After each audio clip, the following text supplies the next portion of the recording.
तो अक्षांश वस्तुतः ग्लोब पर स्थित उत्तर से दक्षिण दिशा में मापी गई दूरी है। मतलब ये हम दूरी की बात करें, ना कि रेखा की। मतलब यहां से यहां तक इस तरह से दूरी का मापना जो है उत्तर से दक्षिण दिशा में, ये अक्षांश कहलाता है। और उत्तरी ध्रुव से के शीर्ष बिंदु पर ध्रुव तारा सदैव 90 डिग्री के कोण पर दिखाई देता है। ध्रुव तारा उत्तर से दक्षिण जाने पर जो कोण बनाता है उसको आपतन कोण के नाम से जाना जाता है। और उत्तर से दक्षिण जाने पर आपतन कोण का मान कम होता जाता है। तो तीनों चीजें इंपॉर्टेंट हैं।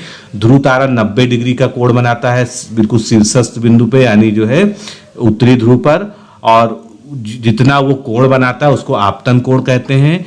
फिर उत्तर से दक्षिण जाने पर जितना जो है कोण, आपतन कोण हमेशा जो है कम होता जाता है। तो अगर अक्षांश की बात करें तो अगर हम ये जो है बीच में विषुवत रेखा मान रहे हैं यानी 0 डिग्री इक्वेटर, तो वहां से लेके 30 डिग्री अक्षांश तक, चाहे वो नॉर्थ में हो चाहे साउथ में हो, उसको निम्न अक्षांश के नाम से जानते हैं यानी लो लैटिट्यूड के नाम से जानते हैं। फिर 30 से 60 डिग्री अक्षांशों के बीच में का जो होता है उसको मध्य अक्षांश के नाम से जानते हैं।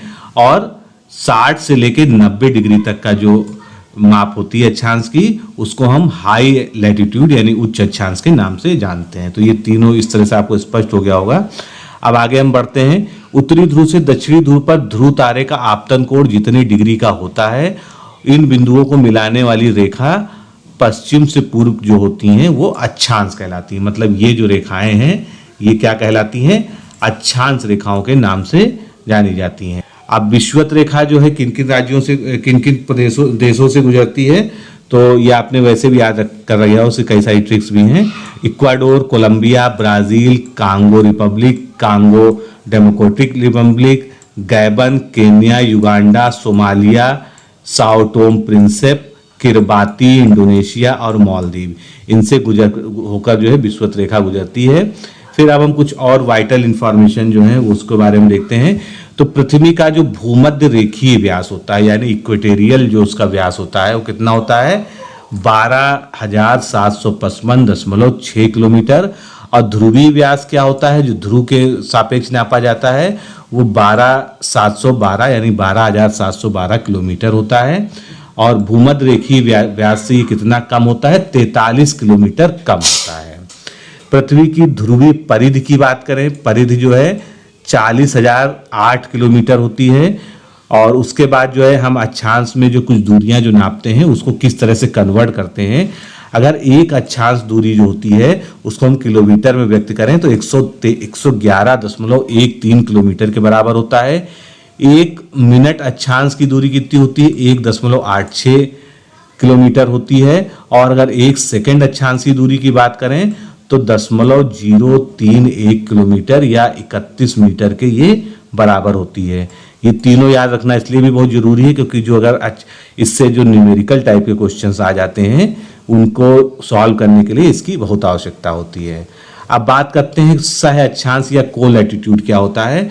तो 90 डिग्री से किसी भी अक्षांश को घटा दीजिए, जो मान आएगा वो को लैटिट्यूड या सह अक्षांश कहलाता है। जैसे अगर 30 डिग्री का सह अक्षांश की बात करें तो 90 डिग्री में से 30 डिग्री घटा दीजिए 60 डिग्री, तो 30 डिग्री का सह अक्षांश कितना हो जाएगा? 60 डिग्री हो जाएगा।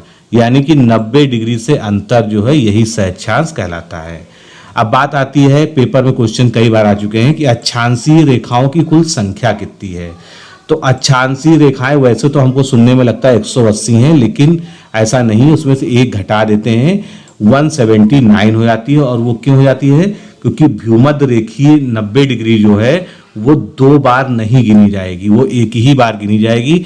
ऐसे कंडीशन में हम 180 जो टोटल अक्षांश हमको लगते हैं वास्तव में वो ना होके एक घटा देते हैं 179 हो जाते हैं। अब अक्षांश और भी टाइप के होते हैं, वो टाइप क्या क्या होते हैं? तो तापीय भूमध्य रेखा ये क्या होती है? जिस अक्षांश पर सूर्य लंबवत चमकता है उसी को तापीय भूमध्य रेखा के नाम से जानते हैं। सूर्य 21 मार्च तथा 23 सितंबर को भूमध्य रेखा पर लंबवत चमकता है। 21 जून को 23.5 डिग्री नॉर्थ यानी कर्क रेखा पर सीधा चमकता है। और 22 दिसंबर को 23.5 डिग्री साउथ यानी मकर रेखा पर लंबवत चमकता है।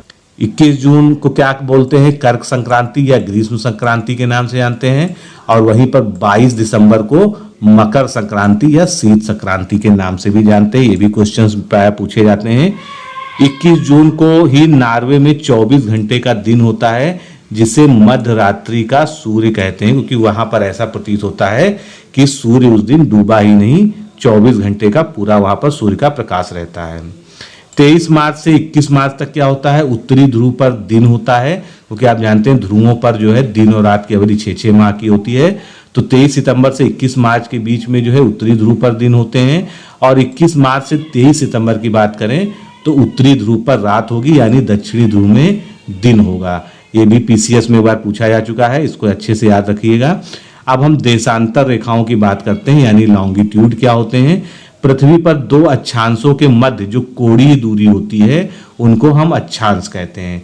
यानी अगर ये दो अक्षांश जो होते हैं इनके मध्य की जो कोणीय दूरी है, तो ग्लोब या मानचित्र पर उत्तर से दक्षिण को मिलाने वाली रेखाओं को देशांतर रेखाएं कहते हैं। उत्तर से दक्षिण इस तरह से ये रेखाएं जो हैं ये सब क्या कहलाती है, देशांतर रेखाएं कहलाती हैं। किसी एक देशांतर को 0 डिग्री हम मान लेते हैं। पुराने समय में लंदन की ग्रीनविच वेधशाला से 0 डिग्री देशांतर खींची गई थी, जो आज भी मानी जाती है। और ये 0 डिग्री देशांतर जो है, जिसको ग्रीनविच टाइम लाइन भी कहते हैं, ये United Kingdom, France, Spain, Algeria, Mali, Burkina Faso, Tonga, Ghana और दक्षिणी ध्रुव से गुजरती है। 180 देशांतर रेखाएं होती हैं और एक 0 देशांतर रेखा होती है। अतः कुल देशांतर रेखाएं कितनी होती हैं, 181 होती हैं। तो अगर कभी ये क्वेश्चन पूछा जाता है कि कुल देशांतर रेखाओं की संख्या कितनी होती है, तो आपको बताना होगा कि 181 जो है देशांतर रेखाएं होती हैं। अब देशांतरों के मध्य दूरी कैसे नापते हैं, तो भूमध्य रेखा की लंबाई कितनी होती है, हमने पहले भी पढ़ा, 4076 किलोमीटर ये भूमध्य रेखा की पूरी लंबाई है। तो एक देशांतर हम कैसे निकालेंगे, 4076 को 360 डिग्री से भाग दे देंगे, क्योंकि पूरे पृथ्वी का व्यास अगर जो है हम कोणीय उसमें नापे तो 360 डिग्री आएगा। तो इस प्रकार से एक देशांतर की दूरी कितनी हो जाएगी, 111.3 किलोमीटर के बराबर हो जाएगी। ट्विलाइट क्या होती है, ट्विलाइट एक घटना होती है, सूर्योदय के पूर्व तथा पश्चात सूर्य की किरणों द्वारा कुछ विसरित होती है, जिसे हम ट्विलाइट के नाम से जानते हैं। अब डेट और टाइम किस तरह से हम कंसीडर करते हैं, डेट और टाइम का क्या कॉन्सेप्ट है, हम ये देखते हैं। तो अगर देशांतर की बात करें, यानी जो है लॉन्गिट्यूड्स की बात करें, तो 15 डिग्री जो है 1 घंटे के बराबर होता है और 1 डिग्री जो है ये 4 मिनट के बराबर होता है। इसी आधार पर जो है हम समय का आकलन करते हैं। तो अगर ये जो है मान लीजिए ग्रीनविच टाइम है, इससे हम पूर्व की ओर बढ़ रहे हैं, तो 15 डिग्री बढ़ने पर क्या होगा, टाइम 1 घंटा बढ़ जाएगा।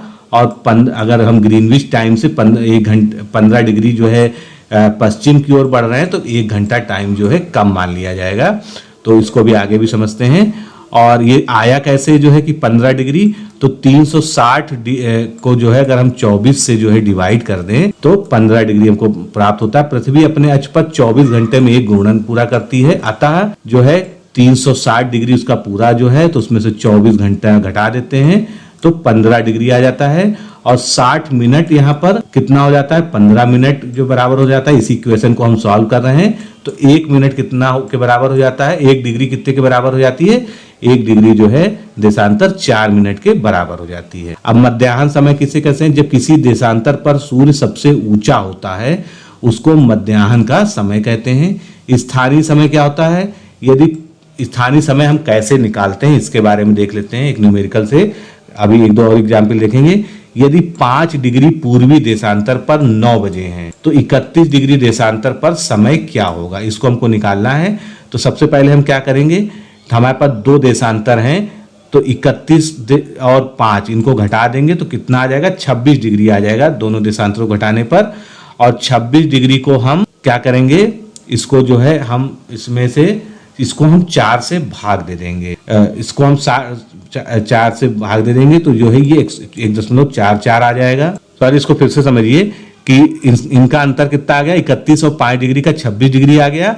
तो 26 को अब हम जो है चेंज करने के लिए क्या करेंगे, इसको 4 से गुणा कर देंगे। तो क्योंकि 1 डिग्री बराबर कितना होता है, 4 मिनट होता है। तो इस तरह से ये 104 मिनट आ गया। अब 104 मिनट को हम घंटे के हिसाब से 60 से भाग कर देंगे तो 1.44 आ गया। तो अब ये बता रहा है 5 डिग्री पूर्वी देशांतर पर 9 बजे हैं, तो हम 9 यहाँ लिख लेते हैं और 1.44 जो हमने जो भाग करके निकाला वो ले लेते हैं। तो इस प्रकार 10.44 मिनट हो जाएगा आंसर। फिर अगला एग्जाम्पल क्या है, 10 डिग्री पश्चिमी देशांतर पर अगर 11 बजे हो तो 36 डिग्री देशांतर पूर्वी देशांतर पर समय क्या होगा। तो सेम उसी तरह से हम करेंगे। यहाँ पर क्या होगा, -10 डिग्री, क्योंकि ये पूर्वी देशांतर पश्चिमी देशांतर की बात कर रहा है, और 36 डिग्री पूर्वी देशांतर पर जो है ये प्लस में हो जाएगा, और 11 बज रहे हैं जो बीचों बीच में, तो जो है इसको उसी तरह से हम सॉल्व कर लेंगे। आगे एक और स्पष्ट उदाहरण लेते हैं, तब आपको जो है समझ में आ जाएगा कि 15 डिग्री पूर्वी देशांतर पर 10 बजे है और 39 डिग्री पूर्वी पर क्या समय होगा।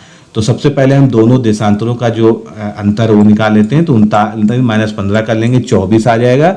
24 को हम जो है इसमें चेंज करने के लिए 24 × 4 कर देंगे तो 96 आ जाएगा, और 96 को जो हम 60 से भाग कर देंगे तो 1.36 यहाँ पर आ जाएगा, और 10 में इसको जोड़ देंगे 10 में तो 11.36 AM वहां पर टाइम आ जाएगा। 180 देशांतर के समय को 0 आवर के नाम से भी जानते हैं। सूर्य के सामने 0 डिग्री पर मध्याह्न होता है, तब उसके ठीक विपरीत 180 डिग्री पर अर्धरात्रि होती है, अतः 180 देशांतर को अर्धरात्रि का देशांतर भी कहते हैं। ये दोनों फैक्ट इंपॉर्टेंट हैं। तो 180 देशांतर को 0 आवर भी कहते हैं और अर्धरात्रि का देशांतर भी कहते हैं, ये आपको याद रखना है। एक इसी संबंधित जो है न्यूमेरिकल सॉल्व करते हैं। 20 डिग्री पूर्वी देशांतर पर अगर 10 बजे हो तो 38 पूर्वी पर समय क्या होगा। तो दोनों का सबसे पहले जो है हम देख लेते हैं 20 और 38 का जो है। तो 20 और 38 जो है इसका पहले हम अंतर निकाल लेते हैं। तो कितना आ जाएगा, 18 आ जाएगा, यानी 18 डिग्री का उसमें फर्क है। उसको हम 4 से गुणा कर लेंगे, 72 आ जाएंगे। 72 को हम 60 से जो है मल्टीप्लाई कराएंगे तो वो मिनट में चेंज हो जाएगा, यानी 1.12 मिनट आ जाएगा।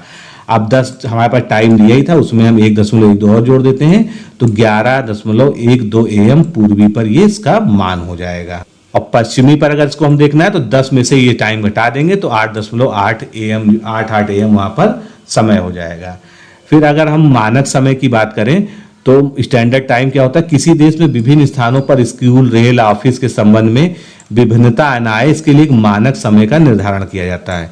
यह मानक समय किसी देश के मध्य से गुजरते हुए देशांतर के आधे घंटे का गुणक होता है। भारत का मानक समय आप जानते ही हैं 82.5 डिग्री से लिया गया है। तो इसमें जो है चूंकि गुजरात का जो है कितना है देशांतर 68.7 है, मतलब जो पूर्वोत्तम बिंदु पश्चिमोत्तर बिंदु है, और वही पूर्वोत्तम की बात करें 97.25 जो है डिग्री है। तो हमारे यहाँ जो है इसका जो है जब बीच में किया गया तो लगभग जो है 2 घंटे का समय है दोनों देशांतरों के बीच में।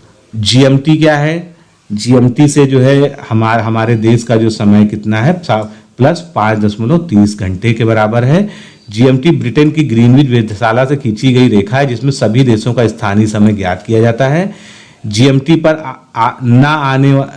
आने वाले देश कौन से हैं, आइसलैंड, आयरलैंड, पुर्तगाल, कनारी द्वीप समूह, मार्टिनिया, Senegal, Guinea Bissau, Sierra Leone, Liberia, Tonga, Ghana, Guinea, Burkina Faso, Ivory Coast और जाम्बिया।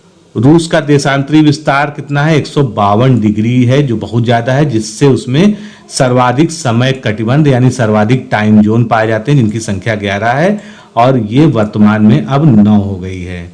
तो 0 से 15 डिग्री देशांतर के बीच का जो होता है उसको एक कटिबंध के नाम से हम जानते हैं।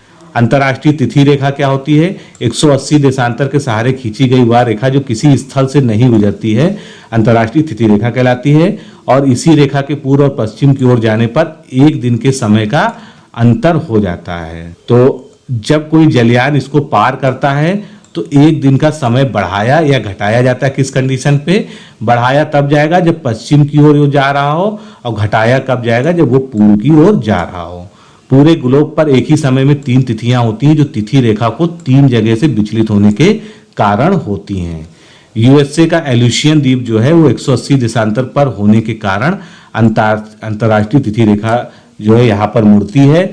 रसिया का स्थल ज्यादा फैला होने के कारण तिथि रेखा वहां पर विचलित होती है और फिजी, टोंगा आदि द्वीपों के कारण विचलन जो है होता है। अपसौर कौन सी कंडीशन होती है? अपसौर वो कंडीशन होती है जब पृथ्वी और सूर्य के बीच सर्वाधिक दूरी होती है और ये 4 जुलाई को होती है। कई बार पूछा जा चुका है ये। फिर दूसरी कंडीशन होती है उपसौर। ये पृथ्वी और सूर्य के बीच की जो सबसे कम दूरी होती है जो कि 4 जनवरी को होती है, तो ये उपसौर की कंडीशन होती है। अब हम सौर मंडल को देखते हैं आगे जो है। तो सौर मंडल किनसे बना हुआ है? ग्रह, उपग्रह, उल्काएं, क्षुद्र ग्रह, पुच्छल तारा तथा अन्य धूल मेघों को मिलाकर जो है पूरा सूर्यमंडल बनता है। ग्रह क्या होते हैं? ग्रह की परिभाषा क्या होती है? वह आकाशीय पिंड जो सूर्य की निश्चित कक्षा में परिक्रमा करते हैं, जिनका द्रव्यमान इतना है कि वे बाहरी ग्रह के प्रभावों से बचने के लिए अपने गुरुत्वाकर्षण के कारण गोल हैं तथा वे अन्य ग्रहों की कक्षा में अतिक्रमण नहीं कहते हैं। तो ये एक स्टैंडर्ड परिभाषा है ग्रहों की। अब ग्रह कैसे क्या है? तो जो है जो जितने ग्रह हैं उनका हम पहले क्रम देखते हैं दूरी के हिसाब से। अगर हम सूर्य से जो है दूरी देखें तो बुध, शुक्र, पृथ्वी और मंगल, तो इनको क्या कहते हैं? आंतरिक ग्रह भी कहते हैं, क्योंकि ये जो है 4 ग्रह ऐसे हैं जो है सबसे ज्यादा करीब हैं सूर्य के। उसके बाद बृहस्पति, शनि, अरुण और वरुण। अरुण को यूरेनस के नाम से भी जानते हैं और जो है वरुण को नेपच्यून के नाम से जानते हैं। तो इनको बाह्य ग्रह कहते हैं, यानी एक्सटर्नल जो है प्लैनेट्स और इंटरनल प्लैनेट्स। अब इसको दूरी के हिसाब से जो है याद रखने का एक जो है ट्रिक भी होती है, बसपम बसयन। तो अगर आप इसको देखें तो बुध, शुक्र, पृथ्वी, मंगल बसपम हो गया, और बसयन बृहस्पति, शनि, यूरेनस और नेपच्यून। तो ये जो है इस तरह से आप इसको याद भी रख सकते हैं। और आकार के अनुसार अगर हमको ग्रहों को नापना हो, याद करना हो, तो उसको हम बसयन पसमब कर देंगे, यानी बृहस्पति, शनि, यूरेनस, नेपच्यून, पृथ्वी, शुक्र और मंगल, बुध। तो अगर आकार के हिसाब से पृथ्वी का क्या क्रम होता है? 5वां ग्रह है पृथ्वी जो है आकार के अनुसार, और अगर दूरी के अनुसार देखें तो पृथ्वी 3रा ग्रह होता है। दोनों क्वेश्चन कई बार पूछे जा चुके हैं। पृथ्वी नीला ग्रह है, ये इसको ब्लू प्लैनेट भी कहते हैं। ऐसा क्यों है? जल की उपस्थिति के कारण। बृहस्पति जो है देखने में पीला लगता है क्योंकि वहां पर सल्फर डाइऑक्साइड जो है बहुत ज्यादा मात्रा में है। शुक्र सर्वाधिक गर्म और चमकीला ग्रह है क्योंकि उसका एल्विडो जो है वो हाई होता है, यानी जो है वो सूर्य के प्रकाश का जो है ज्यादा से ज्यादा परावर्तन करता है, इसलिए इसका एल्विडो 70% होता है, इसीलिए सबसे ज्यादा गर्म भी है और सबसे ज्यादा चमकीला भी है। शनि ग्रह देखने में काला होता है क्योंकि इसमें नाइट्रोजन गैस की बहुत ज्यादा अधिकता है। मंगल लाल ग्रह कहते हैं इसको, आयरन ऑक्साइड के कारण जो है इसका जो है कलर जो है रेड कलर का होता है। अरुण को जो है हरा ग्रह भी कहते हैं क्योंकि इस पर मीथेन गैस की अधिकता है। अब